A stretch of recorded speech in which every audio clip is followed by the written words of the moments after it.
Mes chers frères et sœurs, Assalamu alaikum wa rahmatullahi wa barakatuh. La question qui nous réunit aujourd'hui est une question que beaucoup de personnes se posent. Quand le tatouage devient-il halal?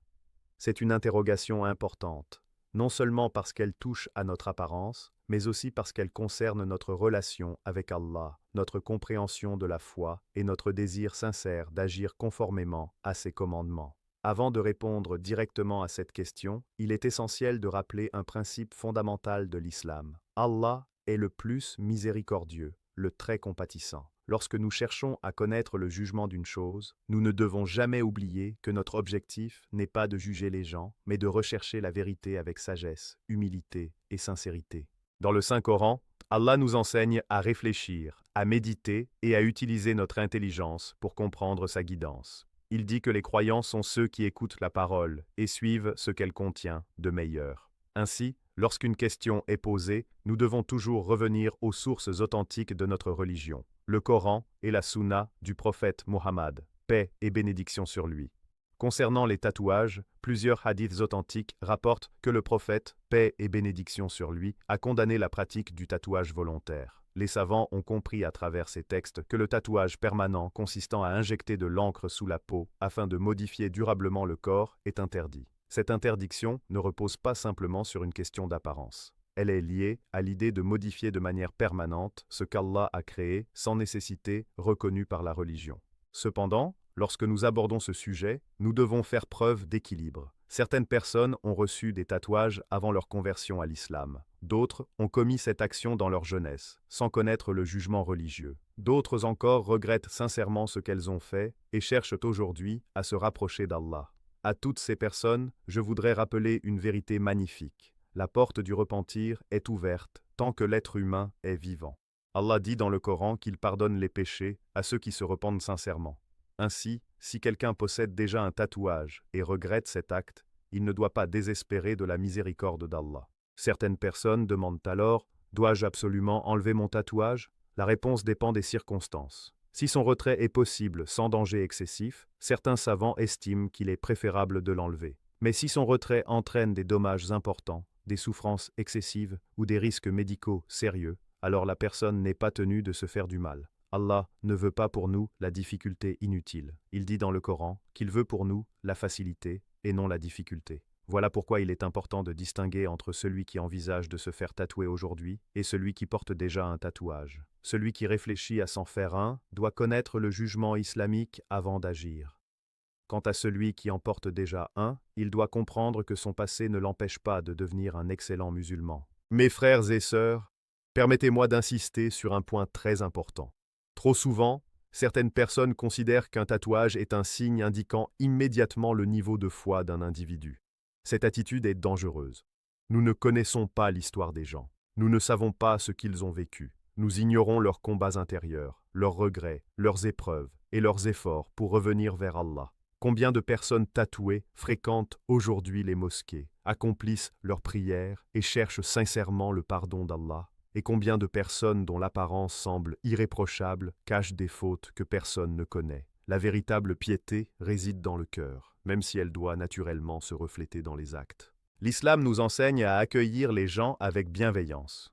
Si une personne tatouée entre dans une mosquée, elle doit être accueillie avec amour et respect. Elle ne doit pas avoir l'impression qu'elle est rejetée ou inférieure aux autres. Au contraire, nous devons l'encourager à se rapprocher davantage d'Allah. Revenons maintenant à la question principale. Quand le tatouage devient-il halal?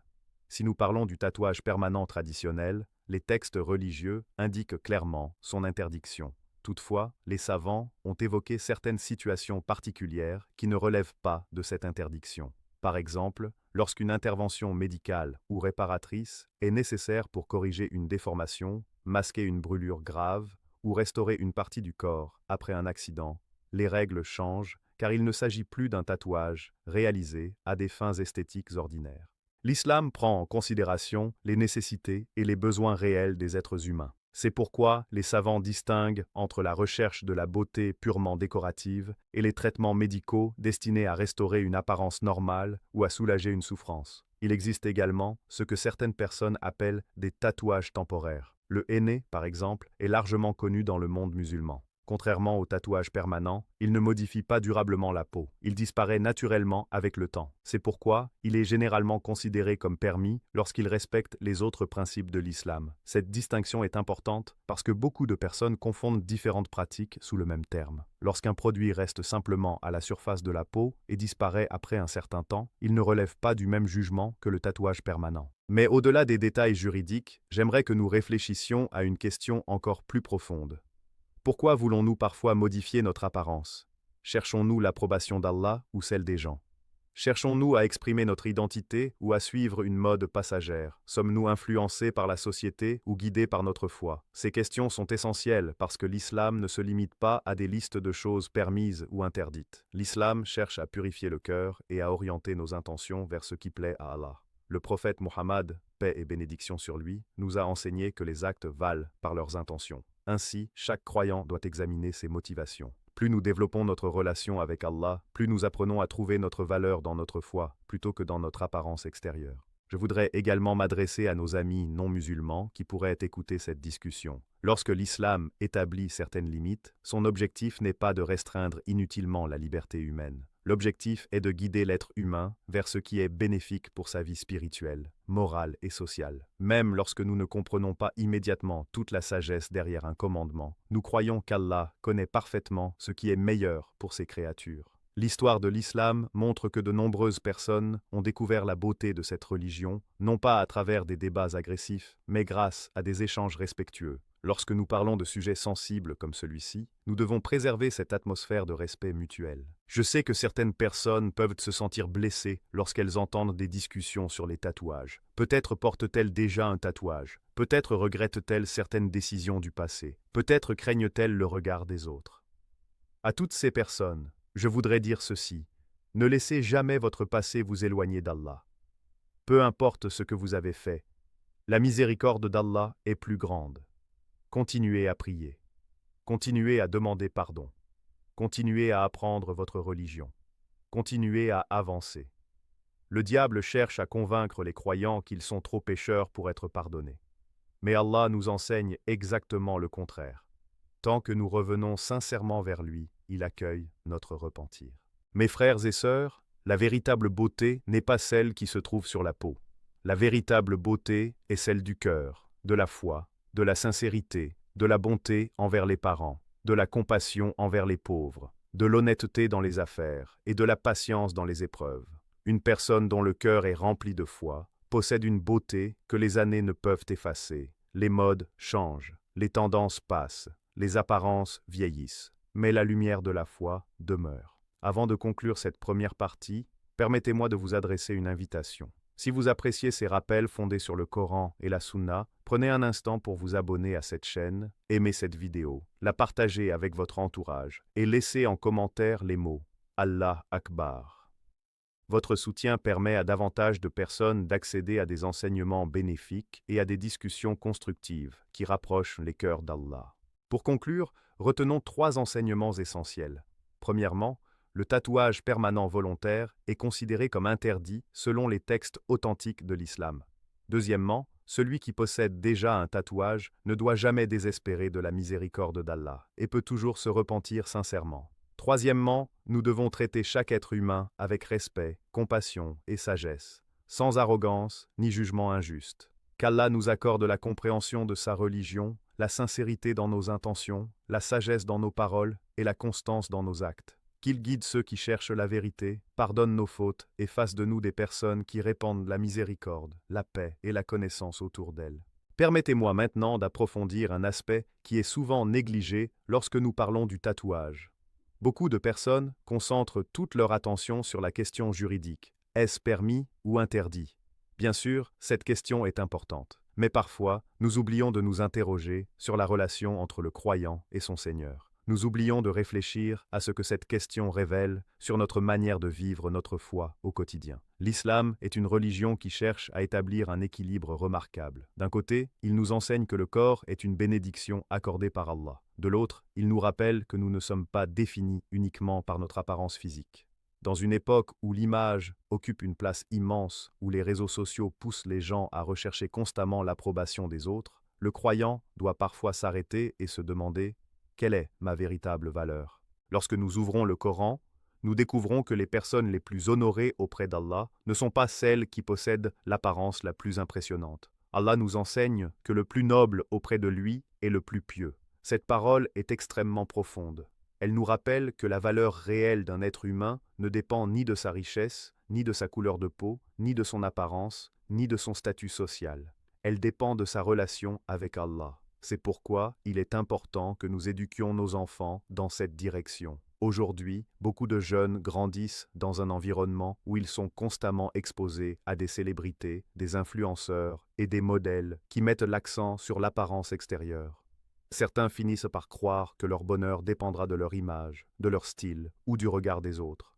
Pourtant, combien de personnes possèdent tout ce qu'elles désiraient sur le plan esthétique et continuent malgré tout à ressentir un vide intérieur? Combien de personnes ont obtenu l'approbation du monde entier sans parvenir à trouver la paix dans leur cœur? Le véritable apaisement ne vient pas des regards des gens, il vient de la proximité avec Allah. Lorsque le croyant comprend cela, sa perspective change complètement. Il ne cherche plus à impressionner les autres, il cherche à plaire à son Créateur. Il ne se demande plus seulement « Est-ce que les gens vont m'aimer davantage ?» Il se demande « Est-ce qu'Allah sera satisfait de moi ?» Et c'est précisément cette transformation intérieure qui constitue l'un des plus grands objectifs de l'islam. Je voudrais également évoquer une réalité que beaucoup de musulmans rencontrent lorsqu'ils vivent dans des sociétés multiculturelles. Il arrive qu'un nouveau converti entre dans l'islam avec plusieurs tatouages. Certains couvrent une grande partie de son corps. D'autres représentent des symboles liés à son ancienne vie. Parfois, cette personne ressent une immense gêne lorsqu'elle entre dans une mosquée. Elle craint le regard des autres. Elle a peur d'être jugée. Elle se demande si elle sera acceptée. Si vous êtes dans cette situation, écoutez attentivement ce que je vais dire. Votre tatouage n'est pas plus puissant que la miséricorde d'Allah. Votre passé n'est pas plus grand que son pardon.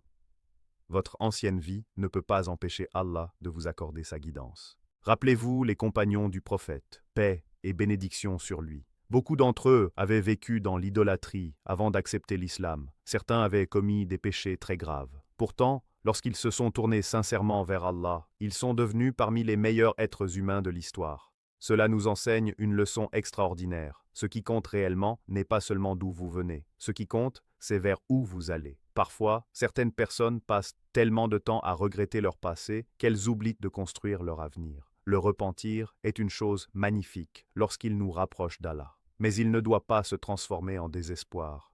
Le croyant se repent, demande pardon, apprend de ses erreurs, puis avance avec confiance dans la miséricorde divine. Il est également nécessaire de parler du regard que nous portons sur les autres. Car il est facile de discuter du tatouage. Il est plus difficile de purifier nos propres cœurs de l'orgueil et de la suffisance. Imaginez deux personnes. La première porte un tatouage visible mais accomplit ses 5 prières avec sincérité, aide les pauvres, respecte ses parents et invoque Allah chaque jour. La seconde ne porte aucun tatouage mais méprise les autres, ment, trahit et remplit son cœur d'arrogance. Laquelle est la meilleure auprès d'Allah? Nous ne pouvons pas répondre avec certitude. Seul Allah connaît les cœurs. Voilà pourquoi nous devons être prudents lorsque nous évaluons les gens uniquement sur la base de leur apparence. L'islam nous enseigne la justice. Il nous enseigne l'humilité. Il nous enseigne à reconnaître que nous avons tous besoin de la miséricorde d'Allah. Un autre aspect mérite notre attention. Certaines personnes pensent qu'après avoir commis une faute, elles ne méritent plus de pratiquer leur religion pleinement. Elles disent « J'ai déjà fait cela, alors à quoi bon prier ?» Ou encore « J'ai ce tatouage, je ne suis pas digne de fréquenter la mosquée. » Ceci est une erreur grave. Le diable adore pousser les gens vers deux extrêmes. D'abord, il les encourage à commettre un péché. Ensuite, lorsqu'ils regrettent leur acte, il essaie de les convaincre qu'ils sont irrécupérables. Mais Allah nous enseigne exactement l'inverse. Même après une faute, le croyant doit continuer à se rapprocher de son Seigneur. Il doit continuer à prier. Il doit continuer à apprendre. Il doit continuer à accomplir de bonnes œuvres. Chaque prière peut devenir une étape vers le pardon. Chaque aumône peut devenir une source de purification. Chaque invocation peut devenir un moyen de renforcer le lien avec Allah. Mes frères et sœurs, réfléchissons aussi à la sagesse des prescriptions divines. Très souvent, lorsqu'Allah interdit quelque chose, nous découvrons au fil du temps des bénéfices que nous n'avions pas perçus immédiatement. Le croyant ne fonde pas son obéissance uniquement sur sa compréhension personnelle. Il fait confiance à la sagesse d'Allah, même lorsqu'il ne comprend pas tous les détails. Cette confiance constitue l'une des plus belles manifestations de la foi. Lorsque le prophète, paix et bénédiction sur lui, transmettait un enseignement, les croyants sincères s'efforçaient de le mettre en pratique. Ils savaient que la connaissance d'Allah dépasse infiniment la leur. Cela ne signifie pas que nous devons cesser de réfléchir. Au contraire, l'islam encourage la réflexion. Mais cette réflexion doit nous conduire vers davantage d'humilité et non vers l'arrogance. Aujourd'hui, nous vivons dans une époque où chacun peut exprimer son opinion publiquement. Cela présente des avantages, mais également des dangers. Certains parlent des questions religieuses sans connaissance solide. D'autres sélectionnent uniquement les avis qui correspondent à leurs désirs personnels. Le croyant sincère adopte une attitude différente. Lorsqu'il souhaite connaître le jugement d'une question, il recherche les preuves, consulte les savants compétents et demande à Allah de le guider vers la vérité. Cette attitude est particulièrement importante lorsqu'il s'agit de sujets sensibles liés à notre mode de vie. Par ailleurs, je voudrais attirer votre attention sur une question plus large que celle du tatouage lui-même. Nous consacrons parfois énormément d'énergie à discuter de détails visibles tout en négligeant des péchés beaucoup plus dangereux. Combien de personnes s'inquiètent d'un tatouage mais négligeant la prière? Combien critiquent l'apparence des autres tout en oubliant de surveiller leur propre langue? Combien condamnent certaines fautes visibles tout en laissant la jalousie, l'orgueil ou la rancune s'installer dans leur cœur? L'islam nous appelle à une réforme globale de notre personne. Oui, les actes extérieurs sont importants, mais les actes du cœur le sont également. Le prophète, paix et bénédiction sur lui, a attiré notre attention sur le cœur. Lorsque le cœur est sain, l'ensemble de la personne s'améliore. Lorsque le cœur est corrompu, les conséquences apparaissent dans le comportement et les actions. Voilà pourquoi la purification du cœur doit toujours accompagner l'apprentissage des règles religieuses. Lorsque nous parlons du tatouage, nous devons donc nous rappeler que le but ultime n'est pas simplement d'obtenir une réponse juridique. Le but est de renforcer notre relation avec Allah. Posez-vous cette question. Est-ce que cette réflexion me rapproche d'Allah? Est-ce qu'elle augmente mon amour pour lui? Est-ce qu'elle m'encourage à lui obéir davantage? Est-ce qu'elle me rend plus humble et plus compatissant envers les autres? Si la réponse est oui, alors cette discussion a porté ses fruits. Je voudrais également adresser quelques mots aux parents. Beaucoup d'entre eux s'inquiètent lorsqu'ils voient leurs enfants attirés par certaines tendances modernes. Il est naturel de vouloir les protéger. Mais rappelez-vous qu'une approche fondée uniquement sur les interdictions produit rarement les meilleurs résultats. Les jeunes ont besoin d'explications, ils ont besoin de dialogue, ils ont besoin de comprendre la sagesse derrière les enseignements de l'islam. Lorsqu'un parent prend le temps d'écouter son enfant, de répondre à ses questions avec patience et de lui montrer la beauté de la foi, les résultats sont souvent extraordinaires. Le prophète, paix et bénédiction sur lui, était un modèle exceptionnel dans sa manière d'enseigner. Il répondait aux questions avec douceur. Il tenait compte du niveau de compréhension de chacun. Il guidait les gens progressivement vers ce qui était meilleur. C'est cette méthode que nous devons essayer d'adopter aujourd'hui. Et permettez-moi de partager une réflexion supplémentaire. Chaque génération rencontre ses propres défis. Certaines générations ont été confrontées à des guerres, d'autres à la pauvreté, d'autres encore à des bouleversements politiques. Notre génération est confrontée à un défi particulier, la survalorisation de l'apparence et de l'image. Jamais dans l'histoire de l'humanité, autant de personnes n'ont passé autant de temps à observer leur propre apparence ou celle des autres. Jamais les comparaisons n'ont été aussi constantes. Jamais les pressions sociales n'ont été aussi présentes. Dans ce contexte, les enseignements de l'islam deviennent encore plus précieux. Ils nous rappellent que notre identité la plus profonde ne se trouve pas dans notre apparence extérieure. Elle se trouve dans notre servitude envers Allah.